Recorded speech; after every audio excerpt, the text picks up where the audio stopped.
गरुड़ पुराण की कथा आती है कि यमराज जी एक तोता को देख के हंस गए। तो तोता बोला कोई और हंस जाए तो बात बनेगी, यमराज हंस रहा है। तोते के मित्र थे गरुड़ जी, भगवान के वाहन। तो अपनी पहुंच लगाते हैं ना लोग, जब संकट में आते हैं तो अपनी पहुंच लगाते हैं, जैक लगाते हैं, हाथ पांव फड़ाते हैं। गरुड़ जी को कहा कि भैया तुम कैसे भी एक काम करवा दो। बोले क्या? ये यमराज जी मुझे देख के हंस गए हैं, मुझे लग रहा है अब मेरे जीवन के दिन 4 बचे हैं। तुम कैसे भी भगवान से कहकर के मेरी जो जीवन अवधि है उसको बढ़वा दो, क्योंकि मुझे पता है कि ये यमराज जी तभी हंसते हैं जब किसी को उठाना होता है। गरुड़ जी बोले भगवान से बाद में बात करूंगा, पहले तुम मेरे पास आओ, बैठो मेरी कमर पे।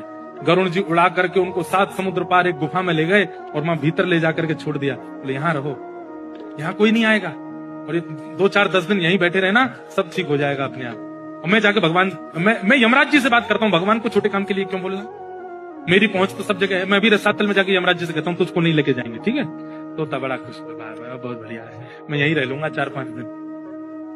यमराज जी के पास गए सीधे गरुड़ जी। गरुड़ जी तो भगवान के वाहन है, सब खड़े होते हैं, उनको देख के यमराज जी बोले आइए आइए। कैसे आए? बोले हम बस एक बात कहने आए हैं, फिर हमको जाना है वैकुंठ। हमारा एक मित्र है तोता, वहां का, उसका ये नाम है। बोले अच्छा, तुम उसको देख के हंस गए थे परसों, क्यों हंसे थे? कोई योजना बन रही हो तो मत बनाना। अच्छा, उस वन के तोते के बारे में? बोले हाँ, मैं तो उसको देख के इसलिए हंस गया था, मैंने कि देखो कैसे कर्म की विधि, ये अभी यहाँ बैठा है और इसकी मृत्यु 7 समुद्र पार एक गुफा में बिल्ली के खाने से होगी, और मैं ये सोच के हंस रहा था कि ये 7 समुद्र पार पहुंचेगा कैसे। तभी यमराज जी बोले देखो देखो आ गया। पीछे देखा तो उस तोते की आत्मा आ रही थी, मर गया। गरुड़ जी बोले मैं ही छोड़ के आया था इसे। आप कौन से जन्म का अब भोग रहे हो आपको नहीं पता है भैया, वो नहीं टल सकती है।